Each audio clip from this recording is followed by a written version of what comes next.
A paz do Senhor, meus amados irmãos. Aqui quem vos fala é a pastora Geise, que coopera na sede da Igreja Evangélica Pentecostal do Brasil para Cristo, da cidade do Gama, Distrito Federal. Eu quero agradecer a Deus por mais um dia e pelo privilégio que me tem dado de conversarmos uma porção de sua palavra. Eu agradeço a minha pastora presidente, Loide Ramos, e ao idealizador deste lindo projeto, pastor Gedeon Júnior, por esta oportunidade. Em continuidade, a nossa leitura bíblica diária, hoje vamos conversar em 2 Samuel, capítulo 21, dos versículos 1 a 14. Diz assim: Durante o reinado de Davi, houve uma fome que durou 3 anos. Davi consultou o Senhor, que lhe disse: a fome veio por causa de Saul e a sua família sanguinária, por terem matado os gibeonitas. O rei então mandou chamar os gibeonitas e falou com eles. Os gibeonitas não eram de origem de Israel, mas remanescente dos amorreus. Os israelitas tinham feito com eles um acordo sob juramento, mas Saul, em seu zelo por Israel e Judá, havia tentado exterminá-los. Davi perguntou aos gibeonitas: que posso fazer por vocês? Como posso reparar o que foi feito, para que abençoem a herança do Senhor? E os gibeonitas responderam: não exigimos de Saul ou de sua família prata ou ouro, nem queremos matar ninguém em Israel.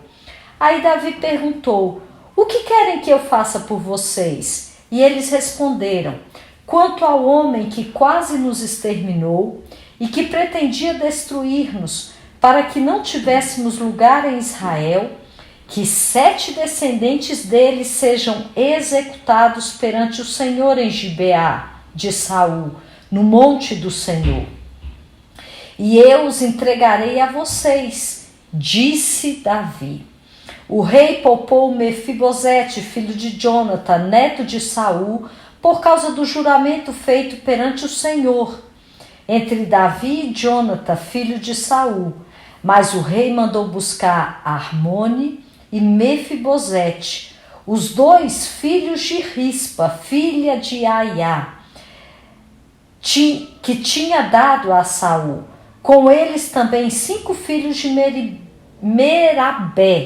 Marabé, filha de Saul, que tinha dado a Adriel, filho de Barzilai, e Meolá. Ele os entregou aos gibeonitas, que os executaram no monte perante o Senhor. Os 7 foram mortos ao mesmo tempo, nos primeiros dias da colheita de cevada. Então Rispa, filha de Aiá, pegou um pano de saco e o estendeu sobre uma rocha, desde o início da colheita até cair a chuva do céu sobre os corpos. Ela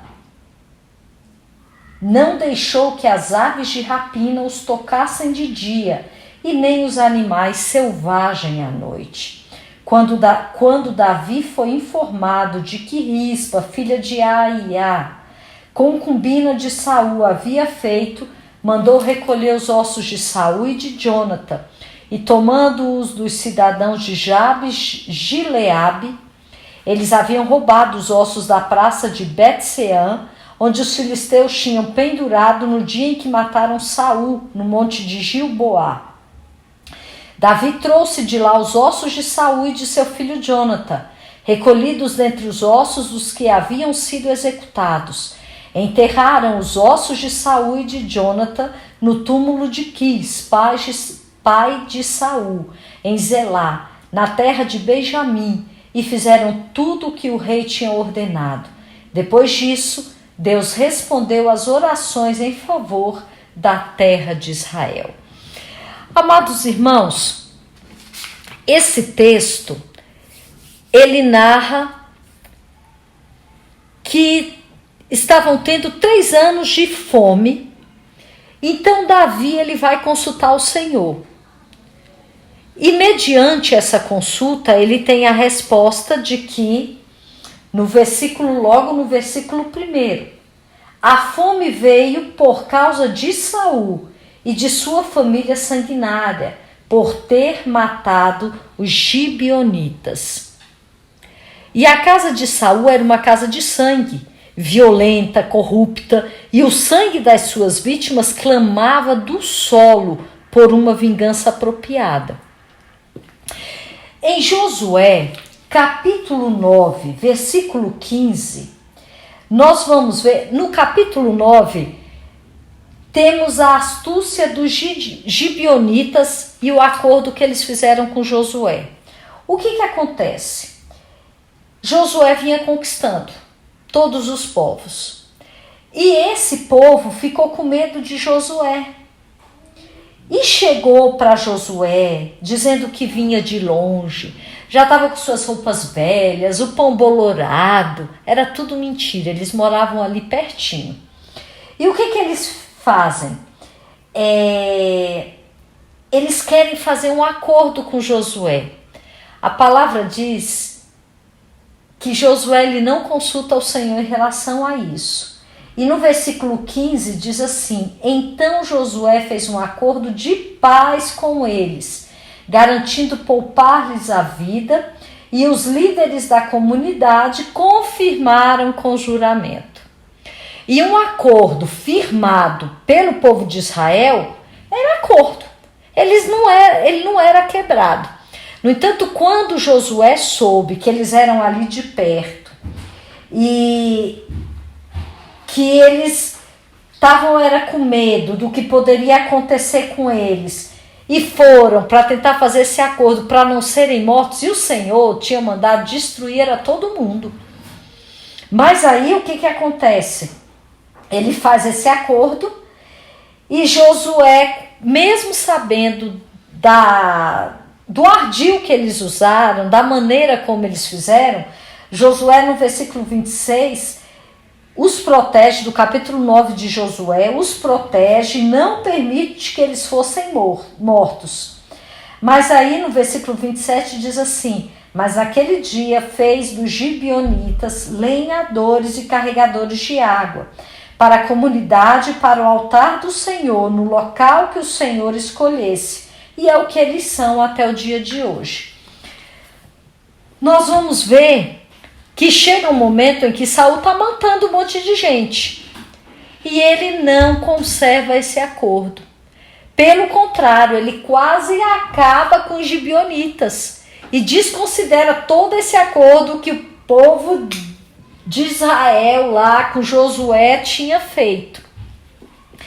E quando tem esses 3 anos sem chuva, que Davi vai consultar o Senhor, a resposta que o Senhor dá é por conta da casa de Israel. Era por conta da casa de Saul, que era uma casa sanguinária, né?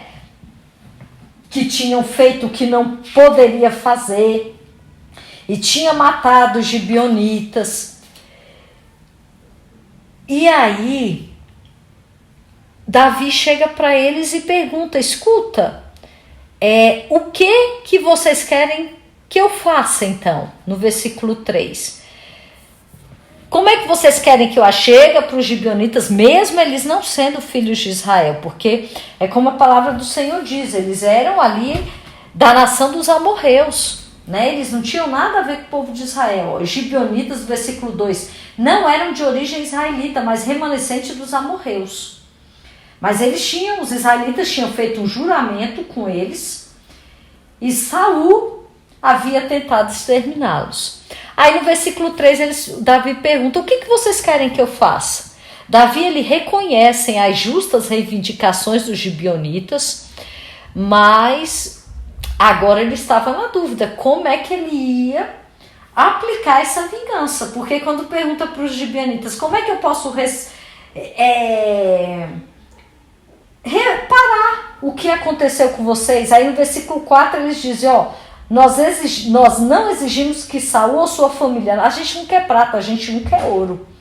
O que eu quero é que aquele homem que permitia, que quis nos exterminar, nós queremos 7 descendentes dele, para que sejam executados em Gibeá de Saul, no monte do Senhor. Aí Davi, mesmo assim, porque, né, era ali, o povo dele fazia parte da sua família ali também, e aí ele diz, bom, eu vou entregar, eu os entregarei a vocês,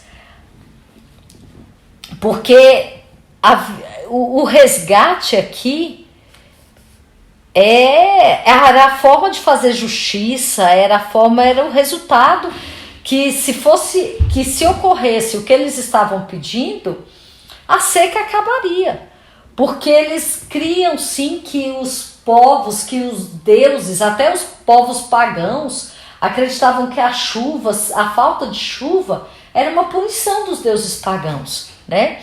E Davi vai consultar o Senhor diz que o acontecimento é esse, é por conta disso. Davi, ele não vê outra alternativa. E os gibeonitas, eles querem vingança contra aquele homem, contra Saul, o qual tentou o quê? Acabar com eles, né? Fazer uma guerra santa contra eles. E nós vamos perceber que Davi concede. No versículo 6, os 7 filhos de Saul, eles seriam executados por causa da maldade feita pelo pai deles. E isso não iria prejudicar Israel de forma especial, mas seria uma vingança direta contra a família de um homem que não respeitou a aliança firmada com Josué. O cabeça, a sua casa, estavam intimamente identificados em todas as antiguidades. Estando Saul morto, os seus descendentes masculinos eram considerados como quem estava no seu lugar, e apresentando-se como responsável dos seus atos. E o número que eles pedem é o número de 7 aqui. Embora fosse um número muito grande para a família lamentar, né, e sentir realmente a perda. E a crença de responsabilidade aqui foi muito grande. Parecia até a questão do Código de Hammurabi, né? Que permitia a morte vicária de um filho por um pai, de um pai por um filho. É aquilo, olho por olho, dente por dente. Eles fizeram isso conosco, nós queremos e vamos agir dessa forma. E realmente Davi entrega. Mas ao entregar, ele poupa Mefibosete, porque Davi pensa, poxa, um acordo já foi desfeito. Outro acordo que foi feito na presença do Senhor entre eu e Jonathan também não vai ser desfeito aqui. Eu não vou permitir que isso seja desfeito. E aí nós vamos ver que o rei, ele poupa Mefibosete. Mefibosete era um homem de propriedade e de posição. E Davi fez tal acordo, né, com Jonathan, seu pai. E eles tinham feito um pacto mediante ao qual sobrevivesse trataria bem os descendentes um do outro. E foi um acordo firmado. E Davi, ele continuou com esse acordo, e ele poupa, ele não entrega Mefibosete. E a casa de Saul sofreria total remoção, mediante a matança, mediante a fuga. Mas Mefibosete era uma exceção, desde o começo, e agora ele continuaria sendo uma exceção, graças à graça do rei Davi, né, que pouparia sua vida.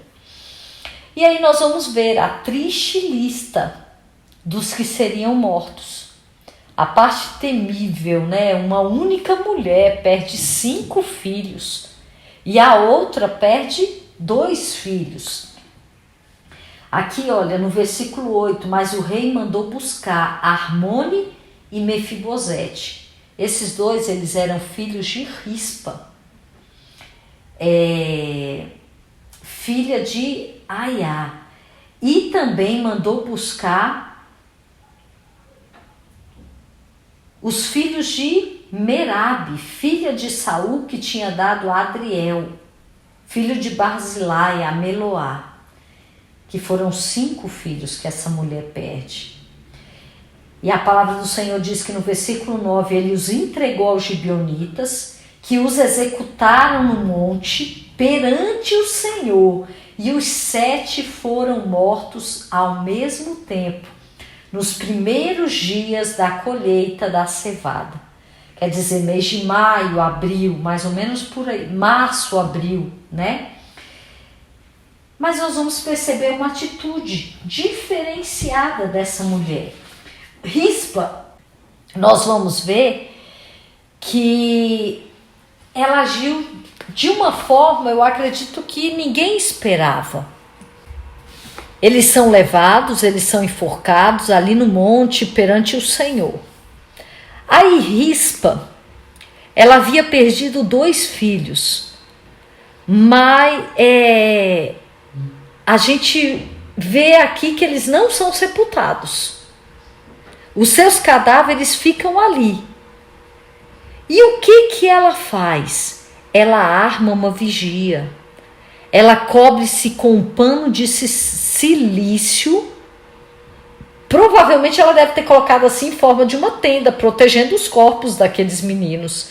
Eu acredito que não só dos seus filhos, mas também dos seus sobrinhos, daqueles 7, como sinal de lamentação.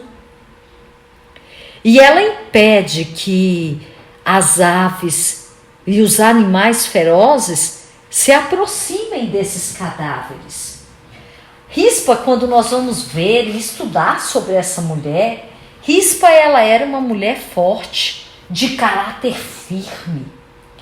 Ela era filha de Aia, cujo nome vem da raiz palavra intocável. Ela era uma das, ela foi uma mulher de Saul e teve filhos, Armone e Mefibosete. E às vezes, pelo fato de ser ali da família de Saul, ela pensava, não, eu sou intocável, nada vai acontecer comigo. E muitas mulheres, ou muitos homens também, às vezes pela sua posição, pela sua riqueza, pela sua capacidade intelectual, se colocam em um pedestal e acham que são intocáveis. Mas eu quero te falar algo esta manhã, essa tarde, essa noite. Ninguém é intocável. Todos nós estamos sujeitos a vicissitudes, a mudanças na vida. Todos nós somos vulneráveis a tempestades, a ventos que podem surgir de maneira inesperada na vida. Eu acredito assim que existem pessoas que se acham tão intocáveis, mas tantas coisas acontecem hoje em dia que nós vemos que não é dessa forma. O Senhor permitiu o Covid, Nós vemos outras situações mais, que o corpo, que o ser humano não é alguém que é eterno, que é intocável, que não pode sofrer mudanças. Pelo contrário. E é nessa hora que vem essas mudanças nas nossas vidas que o nosso caráter se revela, que o nosso interior se torna exposto. E aqui a gente vê, que essa mulher, por uma ação de Saul, por não respeitar uma aliança, ela agora se acha ali, numa situação dessa, onde ela tem os seus 2 filhos mortos. E Rispa, ela põe um saco, ela põe um pano de saco em frente aos cadáveres e fica ali dia e noite guardando. O pano de saco na Bíblia a gente vê que ele representa arrependimento, humilhação diante do Senhor. Uma pessoa que fazia parte da casa real agora estava ali naquela situação. Eu não sei, mas sabe, a dor dessa mulher, como ela pode ter sido. O que passava no coração dessa mãe? as lágrimas, o desejo ao menos de ver seus filhos sepultados, aquele ciclo encerrado. A gente vê que é uma situação que essa mulher se encontra, né, que abala, que toca em tudo. E assim como Rispa, eu sei que muitas mães, eu sou mãe também, mães choram pelos seus filhos, quando estão mortos nos seus próprios pecados. Não literalmente, mas eu digo aqui espiritualmente, que estão nas drogas, nos vícios, prostituição, exalando não o cheiro de Cristo, mas o mau cheiro do pecado, decompondo-se dia a dia na podridão do mundo. Diante, às vezes, de computadores, diante de festas pagãs, locais onde não cabe Jesus estar. Mas são mães que oram, são mães que creem no impossível, são mães que, confiam no Senhor para que Ele seja capaz de fazer algo. Por isso não se cansam como Rispa e dia e noite estão ali, vigiando, orando, crendo. E nós vamos perceber que a atitude dessa mulher chama a atenção de Davi. Chega aos ouvidos de Davi o que essa mulher está fazendo. Vejam, quando Davi, no versículo 11, foi informado de que Rispa, filha de Aiá, concubina de Saul, havia feito, ele manda recolher os ossos de Saul, de Jonatã, e recolhe os ossos também daqueles que estavam ali expostos. Irmãos, não foi uma noite que essa mulher ficou, não foi 2 noites, mas quando você olha o tempo que ela ficou, até esperar a chuva cair, os historiadores, quando falam dessa narrativa, dizem, foi cerca de 6 meses que essa mulher esteve ali, exposta a essa situação, mas ela ficou incansável. E nós vamos ver que Davi chega ao ouvido dele isso, e ele olha para ela, ele tem misericórdia e ele faz cessar a sua dor. Da mesma forma é o Senhor pelas nossas vidas. Aqui é o exemplo de uma mãe que está ali em cuidado contínuo com seus filhos. E assim somos nós, mães, pais, que devemos estar ali, sempre em oração, intercedendo. Às vezes você olha para o seu filho e você diz, poxa, não tem mais solução. Morreu, está dessa forma. Olha, aqui o rei Davi olha para aquela mulher.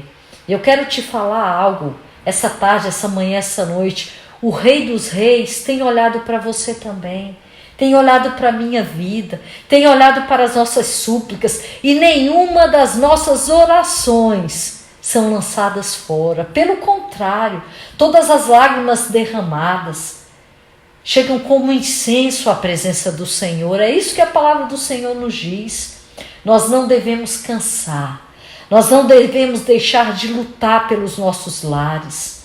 Nós não devemos deixar de lutar pelos nossos filhos. Nós não temos filhos para irem para o inferno. Nós temos filhos para irem para o céu, para servirem ao Senhor, para estarem na presença do Senhor. E nós não podemos nos cansar.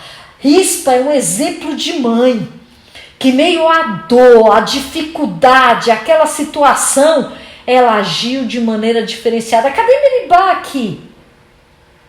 Cadê Meribá? Mas Rispa não. Rispa, ela está aqui. E ela faz com que os ossos de Saul, com que os ossos de Jonatã, que aqueles homens tinham roubados, e os ossos desses 5 que foram executados, eles tenham sepultamento, algo digno. Nós não devemos desistir. Nós não devemos desistir. Nós devemos estar sempre em intercessão pela nossa casa, pelo nosso lar, pela nossa parentela, para que no momento certo, o rei Ele atenderá a nossa causa, Ele ouvirá o nosso clamor e Ele virá em nosso socorro. E aquilo que tem que ser feito, Ele fará. Ele restituirá o filho ao pai, o pai ao filho, o filho à mãe, o esposo à esposa, porque Ele é Deus de restauração. Ele é Deus de reconstituição. E na hora propícia, o rei ele vem e ele sabe o que está acontecendo e ele dá o sepultamento aos seus filhos. E da mesma forma, vamos crer, meus irmãos, que o Senhor olhará para as nossas causas e mudará a nossa história. E será através de você, mãe, de você, pai, que intercede, que a bênção é trazida novamente. Não simplesmente para o teu lar, mas para todo Israel. Rispa, a palavra do Senhor não diz que quando eles foram mortos, a chuva voltou a existir. Mas a palavra diz assim, olha, depois disso, que eles têm o sepultamento digno, que eles são lá, né, feito tudo direitinho. Depois disso, Deus respondeu às orações em favor da terra de Israel. E a chuva voltou a cair. E a colheita voltou a existir. Você sabe o que é 3 anos de secura? Mas aqui, depois que é feito o que tem que ser feito, o Senhor torna a abençoar. Nós temos que entender que o Senhor ele está sempre com as suas mãos pronta a abençoar. Vamos crer que Ele jamais nos desampara. Ele jamais nos deixa só. Eu acho lindo. Tem Abraham Lincoln, ele disse que as mãos que embalam o berço governam o mundo. Eu quero falar para você, mãe, esta manhã, que as mães precisam estar posicionadas. Essa mulher se posicionou, ela intercedeu ali pelos seus filhos. Pais, vamos estar posicionados. Interceder pelos nossos filhos, interceder pelos nossos, orando, jejuando, colocando a palavra dentro do coração deles. E nós vamos ver, no tempo oportuno, o Senhor respondendo e fazendo em favor daquilo que tem que ser feito. Hoje eu demorei um pouquinho mais, né? Mas essa palavra é belíssima e nos traz uma lição muito grande. Que o Senhor vos abençoe, que o Senhor vos guarde e amanhã, permitindo Deus, estaremos aqui. Ou então quando for colocado, né? Às vezes numa sexta, aí vai para uma segunda-feira, mas estaremos aqui de volta para encerrarmos o capítulo 22, capítulo 21 de 2 Samuel. Que Deus os abençoe, que Deus os guarde de uma maneira especial. A paz do Senhor.